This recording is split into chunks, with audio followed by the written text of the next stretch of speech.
teman-teman, apa kabar kalian semua? Kembali lagi bersama Ezi di sini dan ada Mas Diego. Jadi teman-teman, di video kali ini aku sama Mas Diego itu mau bahas apa saja sih hal yang biasa bagi bule tapi tidak biasa bagi orang Indonesia, teman-teman. Tapi ini versi kami ya, teman-teman. Jadi ini kita akan berdiskusi menurut versi kami. Jadi kita langsung aja. Yang pertama, Mas Diego, apa hal yang biasa bagi bule tapi tidak biasa bagi orang Indonesia? Nomor satu. Nomor satu. On appelle les gens par leur prénom souvent. Ou rarement par leur nom de famille, mais plus par le prénom. Ouais. Bule itu, teman-teman, mereka itu kalau panggil orang yang lebih tua itu mereka seringnya dengan nama, teman-teman. Bukan sering lagi sih, memang seperti itu. Nggak kayak kita kalau di Indonesia, kita kan kalau manggil orang yang lebih tua, misalnya kita panggil tetangga atau Pak De, Bude, atau semua orang lah yang lebih tua, kita pasti harus menghormati di sana.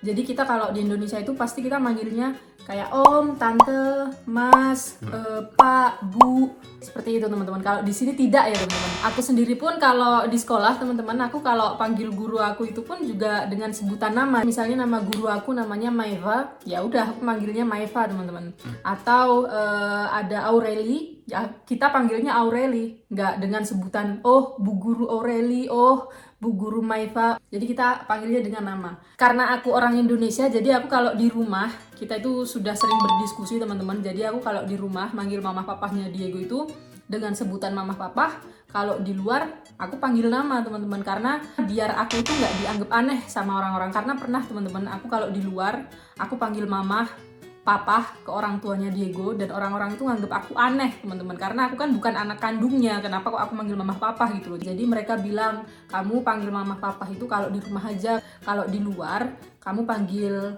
aku dengan sebutan nama aja gitu, biar kamu nggak dianggap aneh sama orang-orang. Ya aku tahu kamu orang Indonesia, tapi kan kamu tinggalnya di Prancis, jadi kamu harus mengikuti budaya sini gitu. Karena kalau di Prancis ini tuh ada panggilan tersendiri, teman-teman, kalau untuk orang yang lebih tua atau untuk orang yang tidak kita kenal, biar lebih sopan. Si tu veux être poli, Oui. en français, faut dire soit vous, Oui. soit tu appelles par le nom de famille. Ouais. Monsieur, Yeah. nanana, Monsieur Leclerc. Voilà. Jadi kalau Voilà, des trucs comme ça. Ouais. Mais faut que tu dis pas tu. Ouais. Jadi kalau di sini tuh kalau panggilan untuk orang yang lebih tua atau untuk orang yang tidak kita kenal, biar lebih sopan itu kita panggilnya dengan sebutan vous, teman-teman. Vous itu dalam bahasa Indonesia artinya kamu, tapi untuk orang yang tidak kita kenal atau orang yang lebih tua gitu, teman-teman. Jadi kita panggilnya vous. Tapi kalau aku sama Mas Diego atau untuk kerabat dekat atau untuk teman itu kita panggilnya tu. Tu itu artinya kalau dalam bahasa Indonesia kamu, tapi untuk kerabat dekat gitu, teman-teman, kayak untuk teman dan lain sebagainya seperti itu. Doigt. Iya.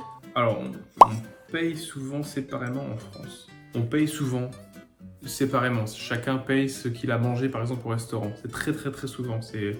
Ça arrive que, comme en Indonésie, une personne paye pour tout le monde, mais souvent, chacun paye ce qu'il a mangé. Voilà. Jadi nomor 2 itu budaya di sini itu kita bayar sendiri-sendiri, teman-teman. Misalnya kita keluarga nih, kita pergi ke restoran. Setelah selesai, kita itu nggak kayak di Indonesia, teman-teman. Pasti ada salah satu yang berdiri langsung ke kasir, terus mereka bayar. Itu kayak kita harus bayar gitu loh, teman-teman. Misalnya kita ngajak keluarga kita makan atau apa gitu, kita yang harus bayar, atau mamah kita yang bayar, atau kakek kita yang bayar, atau gitu. Kalau di sini enggak, teman-teman. Misalnya kita nih 3 keluarga, misalnya aku sama Mas Diego, nenek kakeknya Diego, terus mama papahnya Diego, kita ke restoran. Setelah kita selesai makan, kita berdiri, pasti kita langsung bayar sendiri-sendiri, teman-teman. Nggak ada yang namanya kayak mamahnya Diego itu ngebayarin untuk aku sama Mas Diego atau ngebayarin untuk nenek kakeknya Diego gitu, teman-teman. Karena kalau di sini itu orang yang sudah kerja, kita itu dianggap mandiri, teman-teman. Jadi pasti nggak ada yang namanya itu. Bisa sih, teman-teman, maksudnya bisa jadi. Kadang itu pernah juga aku sama Mas Diego itu dibayarin sama nenek kakeknya Diego atau mama papahnya Diego kalau pas kita ke restoran. Tapi itu cuman beberapa kali, teman-teman, nggak sering karena Mas Diego sudah kerja. Jadi kalau orang yang sudah kerja itu pasti dianggapnya sudah mandiri. Mas Diego mau bayarin orang tuanya dia atau nenek kakeknya dia, pasti mereka menolak. Aku juga kaget teman-teman, dulu waktu pertama kali aku sampai di Prancis, kita ke restoran, jadi ada nenek kakeknya Diego, mama papahnya Diego sama Mas Diego bayar sendiri-sendiri teman-teman. Nenek kakeknya Diego bayar sendiri, mama papahnya Diego bayar sendiri, Diego bayarin untuk makan kita berdua. Jadi Mas Diego bayar untuk aku sama Mas Diego teman-teman. Itu adalah sesuatu yang aku kayak, hah? Kayak gitu loh. Dan nomor 3 Mas Diego. 3. Le mari cuisine souvent. Oui. C'est souvent en France que le mari aime cuisiner. C'est pas toujours la femme qui cuisine. Puis des fois, même les hommes se vantent de savoir cuisiner. Ils sont contents de cuisiner à la maison et tout. Gitu teman-teman. Jadi nomor 3 itu kalau di sini itu suami yang sering masak ya teman-teman. Bukannya kita sebagai istri itu istri yang durhaka, tidak ya, tapi memang budayanya seperti itu. Kalau aku ke Indonesia ya aku yang mungkin nyiapin buat Mas Diego, kadang mama aku kayak gitu. Lebih seringnya mama aku sih ya teman-teman. Aku cuman bantuin mama aku untuk masak biasanya kalau di Indonesia. Maksudnya kalau di Indonesia ya Mas Diego menghargai budayaku, tapi ketika aku di sini ya aku menghargai budaya dia teman-teman. Bukan berarti kayak oh istri durhaka, masak suaminya yang masak, masak suaminya yang ini. Enggak ya teman-teman. Jadi memang seperti itu. Aku pun kalau datang ke rumah mama papahnya Diego nih, belum pernah sekalipun ketika aku datang ke rumah mama papahnya Diego itu kayak aku disuruh masak. Belum pernah teman-teman, jujur. Jadi setiap aku mau masak itu aku yang harus izin dulu. Dan mamahnya Diego setiap aku izin kayak, "Mah, boleh nggak aku masak malam ini?" Oh, kamu tanya aja ke papahnya Diego, kalau dia belum siapin untuk makan, ya mungkin kamu bisa masak. Tapi kalau dia sudah siapin, ya mungkin kalau kamu mau masak, kamu bisa masak besok, kayak gitu teman-teman. Jadi harus tergantung sama papahnya Diego itu udah masak atau belum gitu teman-teman. Pâtes. Ne se lave pas les fesses quand il va aux toilettes. Il se l'essuie beaucoup, très bien, avec du papier. Jadi nomor 4 itu agak gitu ya teman-teman. Karena nomor 4 itu orang bule itu kalau cebok tidak pakai air. Untuk mereka biasa, tapi kalau untuk orang Indonesia seperti aku, ya awal-awal ya teman-teman. Awal-awal itu aku pasti kayak stres gitu teman-teman, kayak ini aku tuh habis buang air besar, kok nggak ada air, terus aku gimana kayak gitu teman-teman. Tapi lama-kelamaan ya di sini aku sudah terbiasa teman-teman. Jadi pasti kalau di kamar mandi itu kita ada siapin tisu basah juga teman-teman. Karena mereka itu kalau cebok itu kan cuman pakai tisu kering. Tapi kalau aku pasti harus ada tisu basah sih biar agak lebih bersih gitu ya teman-teman. Jadi ya begitulah. Dan nomor 5. Nomor 5. Donc, ne mange du riz que très rarement. C'est vrai que ça arrive souvent, même en France, que les gens ils mangent du riz. Genre, il y en a c'est une fois par semaine, il y en a c'est une fois par mois. Par mois. Par mois. Orang bule itu teman-teman, mereka jarang banget makan nasi. Bisa jadi ya teman-teman, kalau orang bule itu makan nasi itu seminggu sekali atau kadang-kadang juga 1 kali dalam sebulan teman-teman. Jadi mereka selalu makan roti gitu loh, roti yang berbau kacang-kacangan, kentang, dan pasta teman-teman. Kalau pasta itu juga ibaratnya kalau di sini tuh kayak sebagai pengganti nasi. Tapi kalau orang sini, orang Prancis itu pengganti nasi itu adalah roti sih teman-teman, baguette. Baguette itu jadi roti panjang dan itu keras teman-teman, jadi keras banget gitu loh. Kalau aku sih nggak terlalu suka, jadi bukan selera aku teman-teman. Jadi aku tetap masih tim nasi teman-teman. Dan yang nomor 6 Mas Diego. Nam, c'est n'ont pas peur d'avoir chaud.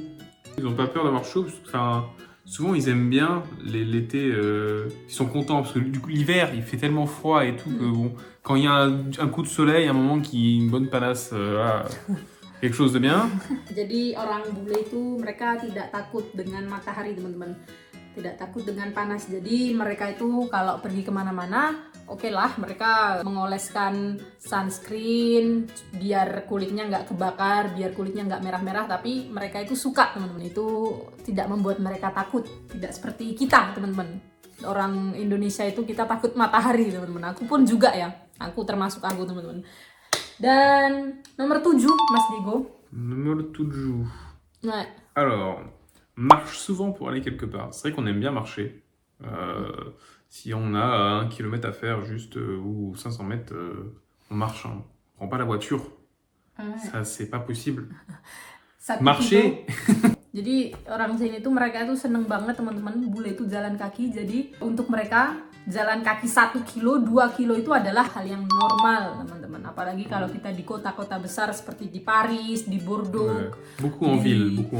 Di kota-kota besar pasti itu teman-teman kita jalan ya teman-teman. Kita itu pasti banyak jalan kaki. Jadi buat Mas Diego kalau aku jalan sama Mas Diego, buat Mas Diego 20 menit jalan kaki itu kecil teman-teman, deket. Mas Diego kalau jalan kaki nggak ada yang namanya ngos-ngosan sama sekali. Lah aku kalau 20 menit ya buat aku udah termasuk jauh teman-teman. Tapi semenjak aku tinggal di Prancis, jalan kaki sudah menjadi kebiasaan untuk aku. Jadi ya sudah bisa menyesuaikan teman-teman. Des lapins. Les Français emmènent leurs baguettes partout. C'est pas qu'ils l'emmènent partout, c'est qu'il il y a peut-être souvent des fois ils la mettent dans le sac à main, comme ça. Sous le bras ou à l'arrière de la voiture. Dans le sac à dos aussi hein. Dans le sac à dos, dans le sac à dos, t'as la baguette. Jadi orang di sini tuh teman-teman, orang Prancis ya teman-teman. Aku nggak tahu di mana orang-orang di luar negeri lainnya. Kalau orang Prancis itu adalah suatu hal yang biasa kalau mereka itu kemana-mana pasti bawa roti teman-teman. Roti baguette. Jadi yang seperti aku udah bilang tadi, roti panjang dan keras itu adalah nasinya orang Prancis teman-teman. Jadi bawa roti baguette kemana-mana, ditaruh di sini, ditaruh di ransel, ditaruh di tas tenteng, kemana-mana mereka bawa baguette. Aku dulu juga gitu teman-teman. Lucu kayak lihat orang ini kok orang-orang pada ada roti di tas mereka itu. Aku tanya ke Mas Diego, ya jangan kaget ya seperti itu. Jadi mereka bawa roti kemana-mana. Dan yang terakhir Mas Diego. Yang terakhir. Alors, bon, excusez-moi. Il y a presque une voiture par personne en France. Ouais, les Français ont quasiment tous une voiture par personne. Parce que c'est très étalé en fait, les villages, les villes. Mais ça dépend. Mais pour les personnes qui habitent en village, c'est souvent. Mais pour les personnes qui habitent en ville, un peu moins. Mais quand même, t'as souvent besoin. Ou alors, si c'est des grosses villes, tu peux. Mais si c'est des petites villes, tu peux pas. T'as besoin d'une voiture. Je sais qu'en Indonésie, c'est souvent motocycle. Mais en France, non. On prend une voiture. Peut-être parce qu'il fait froid l'hiver et que les gens ont la flemme d'aller se cailler en scooter. Ouais. Jadi yang terakhir itu teman-teman di sini tuh setiap orang kayak harus gitu loh teman-teman punya mobil, terutama apalagi orang-orang yang tinggalnya jauh dari kota teman-teman. Jadi kalau di sini itu ketika anak yang sudah menginjak umur 18 tahun, pasti hal yang pertama yang harus banget mereka lakukan itu apa teman-teman? Harus punya SIM dan mobil. Kalau untuk orang-orang yang tinggalnya jauh dari kota, setiap orang pasti memerlukan mobil. Karena kalau mau kerja, mau kemana-mana, kita itu butuh mobil, teman-teman. Jadi misalnya nih, di rumah mama papahnya Diego, satu orang satu mobil. Mamahnya Diego itu punya mobil sendiri, papahnya Diego punya mobil sendiri. Neneknya Diego punya mobil sendiri, kakeknya punya mobil sendiri. Dan ada juga keluarganya mamahnya Diego, ada 4 orang kayaknya di rumah itu. 4 atau 5. Mereka masing-masing juga punya mobil sendiri teman-teman. Jadi mobil itu terparkir di rumah itu. 5 orang ya 5 mobil kalau orang yang tinggalnya jauh dari kota teman-teman. Karena kita itu pasti teman-teman memerlukan yang namanya mobil, kendaraan kalau kita jauh dari kota. Karena nggak ada kendaraan umum. Tapi kalau untuk misalnya kayak aku nih, aku tinggalnya di kota teman-teman, di pusat kota. Jadi agak lebih enak kalau misalnya aku nggak punya mobil. Jadi yang punya mobil itu Mas Diego. Dan aku belum punya SIM dan belum punya mobil teman-teman di sini. Jadi kalau yang tinggal di kota itu lebih enak. Mau kemana-mana kita ada kendaraan umum. Di sini ada bis, ada kereta api, ada tram, ada metro gitu teman-teman. Dan orang-orang di sini juga lebih suka kalau di kota itu jalan kaki. Walaupun mereka punya mobil, punya motor teman-teman. Kalau mereka tinggalnya di kota, pasti semua mobil, semua motor itu lebih seringnya terparkir teman-teman. Mereka lebih suka jalan kaki atau naik sepeda ontel gitu teman-teman. Itulah 9 hal yang biasa menurut bule tetapi menurut orang Indonesia itu agak hal yang mungkin hal yang aneh ya teman-teman, karena menurut aku seperti itu. Teman-teman bisa kasih pendapat, komentar gimana pendapat teman-teman semua terkait apa yang kita diskusikan barusan teman-teman, seperti itu.